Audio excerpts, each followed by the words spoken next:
քաղաքացիական պայմանագրի թեկնածուն արդեն փաստ է, Արգիշտի Մեխակյանն է։ Արգիշտի Մեխակյանը շահավետ դիրքերում չի կարող ոչ մի դեպքում հայտնվի մի քանի պատճառներով։ Առաջինը ինքը քաղաքացիական պայմանագրի թեկնածուն է։ Երկրորդը ինքը Նիկոլ Փաշինյանի կամակատարներից է։ Երրորդը ամբողջ համայնք խոշորացնում են, որ ինքը թեկնածուն ունի, դա արդեն խնդիրներ է։ Չորրորդը Արգիշտի Մեխակյանը թափառաշրջիկ պաշտոնյա է, որտեղ ինչ պաշտոն պետք է լինում տալիս են։ Հինգերորդը մենք ոչ մի երաշխիք չունենք, որ վաղը ինքը նույն սկզբունքներով Էջմիածնի քաղաքապետի պաշտոնից հրաժարական կտա կգնա փոխվարչապետ։ Ոչ մեկը չունի այդ երաշխիքը, որտեղ փաստացի Չէ, մեզ երաշխիք պետք չի։ Մասնակցում եք իշխանափոխությանը 18 թվականին։ Այո, մասնակցում եմ, ակտիվ եմ մասնակցել իշխանափոխությանը, ոչ թե Նիկոլ Փաշինյանիզացմանը պետության, ժողովուրդ ջան, հեղափոխությանը մասնակցում էին բոլոր այն մարդիկ, ովքեր դեմ էին նախկիններին, բայց հիմա ես տեսակ, որ Նարեկ ջան ներկան բանը նախկինների կողմից է հանդես գալիս։ Այստեղ լրագրողական էթիկա կա, դուք պետք է մի հատ նայեք, եկել եք Էջմիածնի ավականի 3 ֆրակցիաներից մեկի ղեկավարին, տենց հարց եք տալիս։ Այդ հարցը տալուց առաջ իսկ դուք չեք ուզեցել ծանոթանաք այդ մարդու գործունեությունը, որ ինքը 18 թվականի ավարտից հակա նիկոլական դիրքերից է հանդես գալի։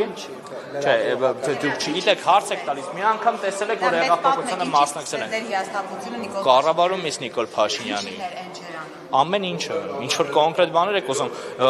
օրինակ հենց նույն ձև կարանք ասենք առաջի սա։ Երբ քաղաքական գործչին հիշեցնում են իր անցյալը, դա նշանակում է էթիկայի խախտում։ Դուք ասում եք 18 թվականին նրանց կողմից չէիք հիմա սենց։ Այդ բանը մանիպուլյացիաները շատ են։ Որովհետև դուք բացատրում եք չասոցացվել Փաշինյանի հետ։ Ես չեմ կարող ասոցացվել Փաշինյանի հետ, որովհետև ես Արցախը սիրում եմ, Արցախի համար կռվում եմ։ Փաշինյանի հետ ասոցացվելը դա Արցախը դավաճանելը եկեղեցու դեմ, որովհետև 18 թվականին հույս ունեինք, որ նախկիններից կազատվենք, բայց նախկիններ կա ինչ-որ սև ու սպիտակի հասարակությանը բաժանելու, հասարակությանը պարակտելու, հասարակությանը պարտության մատնելու մի հատ բան դարձրեցին։ Ինչ շանսեր ունի ընտրվելու։ Արգիշտի Մեխակյանը շանսեր չունի ընտրվելու, եթե մենք ինչ որտեղ եք տեսել։ Դուք հենց հիմա դուք ձեր հարցը տեսաք, չէ՞։ Դուք հիմա ինձ հարցնում եք ընտրությունների ժամանակ Արգիշտի Մեխակյանը ինչ շանսեր ունի, ես ասում եմ շանսեր չունի, ասում եք մեծամասնություն է։ Լավնի շերբեք նոյեմբերի 16-ին տեղի է ունենալու դեռ փաստ չի։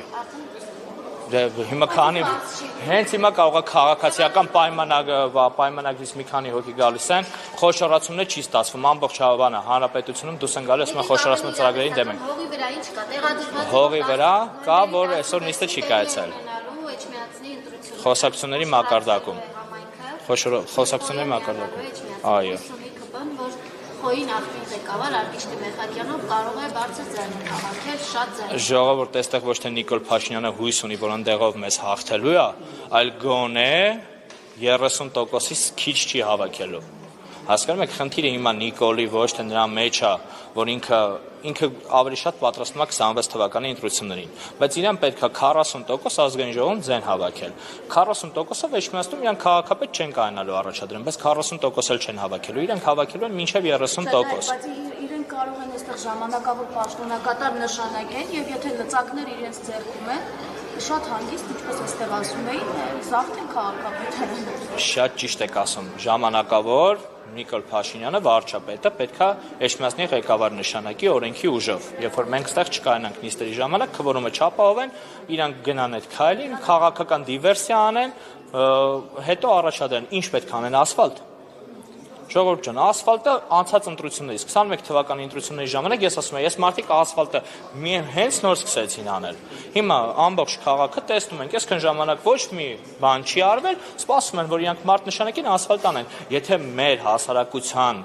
մոտ դեռ ասֆալտ այդ մի քանի ամիս անելով կարելի է իրողություն փոխել, ուրեմն մենք իրականում շատ վատ վիճակում ենք։ Հենց դա մեր քաղաքական խնդիրը է, որ հասարակությանը բացատրենք, որ սենց չի լինում կառավարումը, ընտրությունից ընտրություն մի հատ ձեզ ասֆալտ անենք, վարչական ռեսուրսներով ամեն մեկիդ ինչ-որ բան խոստանանք, ինչ-որ բանի հասնենք։ Տեղեկություն է շրջանառում, որ նախկին Մեխապետյանը Գասպարյանի ամուսինը կրիմինալ կապերի մեջ է տարբեր անձանց հետ, նա վերջի սպանությունը իր գազալիցակայանում որտեղ է ունեցել ուղիղ առնչություն ունի իր հետ։ Նա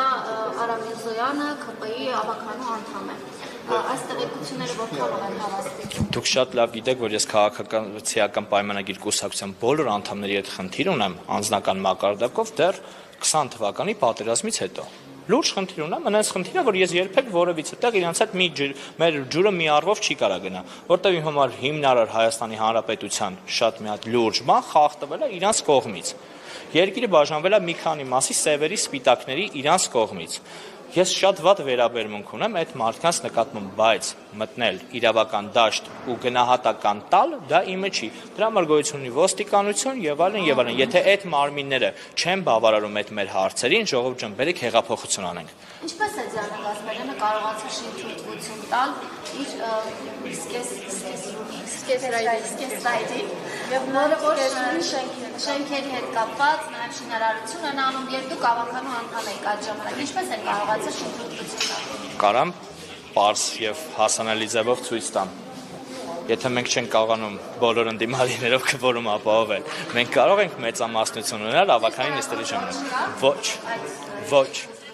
Ոչ մեկի։ Դուք աջակցում եք այս Ես ներկա չեմ գտնվել էջմիածնակործան, գործունեության եւ նիստերի։ Դուք տեղյակ չեք որ նման շենքեր են կառուցվում։ Տեղյակ եմ, եթե մամուլին ուշադիր լիներ, ես չեմ բարձրացնել, երևի ազատության բաները որ նայեք, չէ, ազատություն կներեք մի վարքյան, ազատությունով առաջի բարձրաձայնողներից մեկը հենց ես եմ եղել ազատություն լրատվականով, հենց այդ ամեն ինչի մասին։ Հենց այդ ամեն ինչը եղել է, ես դրա մասին խոսել եմ։ Ու հիմա ինձ մեղադրել, որ ես ինչ-որ բան չեմ բացաձայնել, ինձ թվում է ճիշտ չի լինի։ Հրաժարականը նախկին քաղաքապետի հենց դրանցով պայմանավորված, ինչու հրաժարակ։ Չէ, ժողովուրդ ջան, Նիկոլը շատ խորը թքած ունի ով ինչքան է ուտում։ Քաղաքացիական պայմանագիրը բոլորին տվել է ուտելու իրավունք, բայց այդտեղ խնդիրը ուրիշ բանի մեջ է եղել։ Իրանք այլևս Դիանա Գասպարյանով էլ չէին կարողանալ ընտրություններին գնալ։ Պետք էր ինչ-որ մի հատ sense force majeure ստեղծել, հետո եկեղեցու դեմ ինչ-որ բաներ անել, որպեսզի կարենան քաղաքական դիվիդենտներ հավաքեն։ Ժողովուրդ ջան, այսօր մենք ունենք հենց Էջմիածնի համար շատ կարևոր խնդիր։ Պետական իշխանությունը ու մայր աթոռը կոնֆրոնտացիայի մեջ է, ինչի համար անընդունելի եւ անբարոյական է, որովհետեւ պետական ոչ մի իշխանավոր իրավունք չունի մտնի եկեղեցի ու այդ հետո ինձ կարող է ինչ-որ մեկը հակադարձի, ասի, բա ոնց եկեղեցին մտավ քաղաքականություն, եկեղեցին քաղաքականություն կարա մտնի, քաղաքականությունը եկեղեցի չի կարա մտնի, որտեղ սահմանադրությամբ ասվում է, որ եկեղեցին անկախ կառույց է, անջատ են, այո, բայց ոչ միտեղ չի ասվում, որ եկեղեցու քահանան ՀՀ քաղաքացի չի, իսկ ՀՀ քաղաքացիները իրավունք ունեն քաղաքականությամբ զբաղվելու։ Հայաստանի Հանրապետության վարչապետը Սուլտասանն է։ Ես չգիտեմ, Սուլտասանը կարա լինի հավատացյալ, թե չէ։ Եթե Սուլտասանը կարա լինի հավատացյալ, ուրեմն հավատացյալ է։ Ես չեմ կարող ինքը ուրիշ հավատքներ ունի։ Հավատացյալ բառը չի ասում քրիստոնյա, չի ինչ-որ կոնկրետ բնորոշում տալիս։ Եթե կա ինչ-որ հավատ, որտեղ Սուլտասաններն են, ուրեմն կարող է եւ հավատացյալ։ Ես որպես քրիստոնյա այս հարցերը բարձրաձայնում եմ, իրավունք ունի որպես քրիստոնյա բարձրաձայնի, թե ոչ որպես Հայաստանի վարչապետ։ Ես հիմա ստեղ կանգնեմ, ասեմ, ես որպես տիեզերագնաց ինչ-որ բան ասեմ, իմ ասածներին լուրջ կվերաբերվեք, ասում է, ով ինչ ուզում ասում է, ասելը դա դեռ ոչ մի իրական հողի վրա բան չի, ասել բոլորը կարող են։ Ձեր խմբակցությունը Սևակ Խաչատրյանի թեկնածությունը։ Ոչ, մենք Էջմիածնում Քոչարյան, Նիկոլ, այդ ամեն ինչից անկախ ֆրակցիա ենք, հայրենատեր ֆրակցիան ենք։ Ընդհանրապես կապ չունենք ոչ մեկի հետ։ Մեր քաղաքական դաշտում թշնամիներն են Քոչարյանը, Սերժը, Նիկոլը, Լևոնը, բոլոր նրանք, ովքեր պետությանը բերել են այս իրավիճակին են հասցրել։ Մենք այն մարդիկ ենք, ովքեր ասում են ախպեր այսքան վատ եք արել, մենք այս վատի վրա պետություն կկառուցենք։ Դրա համար չեմ ուզում առնչվել կամ ընդհանրանալ այդ քաղաքական ուժերի հետ, որովհետև քաղաքական հակասություններ ունեմ, շատ մեծ քաղաքական հակասություն դարավ 20 թվականից հետո։ Գյումրիում էլ կար տարաձայնություն, բայց հանուն նրա, որի ԿՊ-ն չլինի իշխանություն, չնայեցին քոչարյանական, սերժական, դաշնակցական, բոլորով միավորվեցին եւ ԿՊ-ին չթողեցին իշխանություն։ Ժողովուրդ ջան, հնարավոր է Էջմիածնում արեք սենց։ ես չգիտեմ այնտեղ մասնակիցները ինչ քաղաքական գաղափարախոսություններով են մինչև վերջ առաջնորդվել։ Կարանք տեխնացուներին հերթով դնենք բոլորի քաղաքական ուղիները, նայենք ով ինչ քաղաքական ուղով է եկել։ Եթե ես ձեզ ասում եմ Ռոբերտ Քոչարյանը Հայաստանի Հանրապետության հիմնասյուներից թույլատնողներից մեկն է եղել, Նիկոլ Փաշինյանը Հայաստանի Հանրապետությունը, Արցախի Հանրապետությունը իսպառ ոչնչացնողն է եղել։ Ոչ մի դրվագում ես չեմ կարող այդ մարդկանց հետ միևնույն կոալիցիայի մեջ լինեմ։ Այդ նորվա ձեր ասած ասում եք քո ստորագրությունը կա այս պետության քանդվելու մեջ, չէ, չկա իմ ստորագրությունը։ Ես չեմ պատրաստում ստորագրեմ մի մարդու անվան տակ, որը կքանդի մեր պետությունը։ Հիմա Ալգիշնի Մեխակյանի եթե հաջողվեց եկավ դարձավ ժամանակավոր պաշտոնակատար, դուք աշխատելու եք նույն կերպի հետ։ Ոչ, այո, նույն կերպ աշխատելու եմ, չեմ ներկա գտնվելու այդ կեղծ նիստերին։ Այսօր Նիստերը դուք բոյկոտելու եք։ Ես մինչև հիմա էլ եմ բոյկոտել, դրա համար իմ ստորագրությունը Էջմիածնից խլված տարածքների փաստաթղթերի վրա չկա։ Ինչ ընտրվել է, դուք բոյկոտել եք բոլորը։ Առաջին նիստից հետո հասկացել եմ, որ այլևս այնտեղ անելիք չունեմ։ Այդ իմաստ կա մնալ ընդհանրապես ավականից։ Այո, Ինչ է կա։ որովհետև դուք ընտրական օրենքը իմանալով գիտեք, եթե մեր ֆրակցիան դուրս եկավ, հաջորդն է գալու։ Իսկ հաջորդների վրա վստահություն չունեմ, որ չեն ուզեն այդ փաստաթղթերի տակ իրենց ստորագրությունը լինի։ Այսօր Նիկոլ Փաշինյանը գրառում է Ես ունեմ ինձ ընտրող մարդիկ,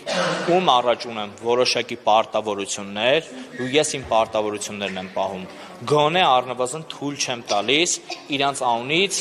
իրանց ասածին հակառակ քվեարկություն լինի։ Այսօր Նիկոլ Փաշինյանը գրառում է կատարել, որտեղ ասում է ցավոք ես կաթողիկոսի թեկնածու չունեմ եւ վեհապարին անվանում է վեղարի տակ թաքնված անառակ, արդյոք նա կարող է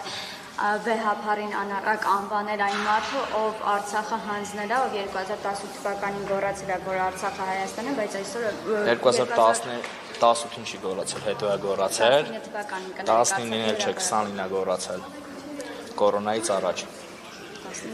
Արցախի հրապարակումն է։ Հա, 19-ին էր, թե 29-ին էր։ Հիշելով 29-ին էր, որտեղ հիշում եմ դրանից հետո միանգամից կորոնան սկսեց։ Ժողովուրդ ջան, դուք ասում եք, որ Նիկոլ Փաշինյանն ասել է ցավոք ես թեկնածու չունեմ։ Հենց այդտեղից արդեն նախադասությունը պետք է ավարտել։ Եթե Նիկոլ Փաշինյանը մտածում է, որ ցավոք ինքը թեկնածու չունի, արդեն խնդրեմ է, որտեղ ինքը իր սահմանադրական իրավասություններից դուրս բանի համար ցավում է։ Հասկանում եք, այդ մարդուն արձագանքելը ես գտնում եմ անիմաստ, որովհետև վերջին նրա գրառումներից հետո շատ գեշ բառապաշարով ես չեմ պատկերացնում մի երկրի ղեկավար, որը կարող նման բառապաշարով շփվի։ Մենք իմ համար հանրության հետ շփվելու ձև կա։ Ես կարող իմ նեղ անձնական շրջապատում շփվեմ նենց, ոնց ինձ հարմար է։ Ասեմ այն ինչ որ տենց չի կարելի հանրությանը ասել, չէ՞, բայց եթե ես երկրի ղեկավար եմ, կամ լավ երկրի ղեկավարը չեմ, հանրային դեմք եմ հանրության մեջ խոսելու ինձ իրավունք է վերապահվել։ Ես խոսեմ նման բառապաշարով, հենց մեր խնդիրները սկսեց այդտեղից։ Որ ինչ որ մարդիկ իրավասություն իրենց վերապահեցին նման լեքսիկոնով շփվել, անհարգել այն մարդկանց, ովքեր իրենց քվե են տալիս։ Դրա համար խոսել Նիկոլ Փաշինյանը ասենց ասեց իրավունքը ուներ թե չուներ, ժողովուրդ ջան, հենց կորոնայի ժամանակ առաջի անգամ, որ ես իրապես տեսել եմ, թե ինքը ոնց է սահմանադրությունը տապալում։ Սահմանադրության կրթության մասին, պարտադիր կրթության մասին օրենք կա, կետ կա։ 5000 հոգու հոսանքը անջատեցին, այնտեղ որ երեխեքին հեռահարուսուցման էին ուղարկել նոթբուքով, այդ մարդկանց իրավունքը խախտվեց, սահմանադրական իրավունքը։ Ինքը հելեց հիստերիկ բաներ էր անում, բա հոսանքի փողերը մուծեք։ Ժողովուրդ ջան, հոսանքի փողերը մուծելը վարչապետի պարտավորությունը չի, սահմանադրություն պահելը իրանն է։ Դատարանի դռները շրջափակել էր տալիս այդ ժամանակ նկատեցիք սահմանադրական։ Չէ, չնկատեցի։ Ինչու՞։ Որովհետև կոնկրետ գործողությունը, որը իրականացվում էր դատարանները փակելուց, դա հեղափոխության, ոչ թե Նիկոլի արած իշխանափոխության, այլ իրական հեղափոխության, լյուստրացիայի եւ նման քայլերի հաջորդականության տրամաբանության մեջ էր մտնում։ Բայց երբ որ հասարակ քաղաքացին, ով ամեն ինչ արել էր, որ Նիկոլ Փաշինյանը գա ինչ-որ բան փոխի, հեծը նրան պարտադրեց, այդքան մարդու հոսանքը անջատելը մի բան էլ ասի, որ լավ են արել։ Ճիշտ եմ հասկանում մի րոպե։ Սահմանության խախտում չէր։ Դա Երբ գործադիր- կարող ենք իրավական բանով, տենց ես դատավոր չեմ, բայց երբ որ գա մի հատ աստծո աջակցությամբ կգա ժամանակ, այդ բոլոր դրվագները առանձին կքննարկվի ու դուք կտեսնեք, որ փաստ մարդուն, որ ուղարկել են տունը կոմպով դաս անելու, իր հոսանքը անջատում են, այսինքն իրան այդ իր սահմանադրական իրավունքից զրկեցին։ Այդ հստակ տապալում է, բայց այն քաղաքական գործողությունը, որը մտնում էր հեղափոխության փուլի մեջ, ժողովուրդ ջան, ԲԴԽ-ն ու մնացած դատական այդ կառույցները մինչ օրս շատ վատ վիճակում են, որովհետև այդ process-ը Նիկոլ Փաշինյանը տապալեց։ Եվ 18 թվականից սկսած Նիկոլ Փաշինյանը իր իշխանություն վերցնելու, բայց բոլոր հեղափոխական process-ները տապալելա մի նպատակով իր սեփական իշխանությունը պահպանելու։ Որտեղ Նիկոլ Փաշինյանը հստակ հասկանում է, եթե չլինի Սերժ Սարգսյանը եւ Ռոբերտ Քոչարյանը, ինքը իշխանություն չունի այս երկրում։ Որտեղ այս երկրի ընտրությունները քաղաքական չեն, անտի-ռեյտինգային ընտրություններ են։ Ով չի սիրում Քոչարյանին, ընտրում է Նիկոլին, ով չի սիրում Նիկոլին, ընտրում է Քոչարյանին։ Ու մեր մեծագույն չարիքը հենց այդ սկզբունքի մեջ է, երբ որ իրար այդ սև ու սպիտակները դասակարգումը մցրեցին ու մեզ պարտադրեցին խաղանք այդ տրամաբանության մեջ։ Մենք այդ ժամանակ պարտվել ենք ժողովրդից։ Այսինքն, երբ որ գործադիրի ղեկավարը դատական իշխանության վրա հայսվես ճնշումներով ուղղորդում է մարդկանց այնտեղ, դա դուք խնդրալից չեք համարում։ Ժողովուրդ ջան, այստեղ արդեն տեսեք էլի Նիկոլ Փաշինյանի անձնական սխալից դուրս եկած պատմությունն են քննարկում։ Ինքը գործադիր իշխանություն չպետք է դառնար, քանի հեղափոխությունը չէր հասել իր տրամաբանական գաղափարակետին։ Ոնց որ հիմա ես ասում եմ, խի 7 տարի առաջ չէիք հիշում, որ կաթողիկոսը սենց կամնեց, Ալեն Սիմոնյանը տեսնում է արտահայտություն արեց, ոնց որ դու էլ այնտեղ ասում ես, չիմանանք այդ ձեռքը որտեղ ա եղել։ 7 տարի իրանց ձեռք էր տալի այդ ձեռքը որտեղ որ եղել է պաչեին, բայց ինչ որ sense ընտրություններից առաջ միամիտ բոլորը դառան լավ տղա։ Ու այդ լավ տղան կոնկրետ եթե անձնական վիրավորանք կընդունի Ալեն Սիմոնյանը, թող ընդունի, որտեվ ինքը չի կարա լավ տղա լինի, երևի կվիրավորվի այդ արտահայտությունից, էլի։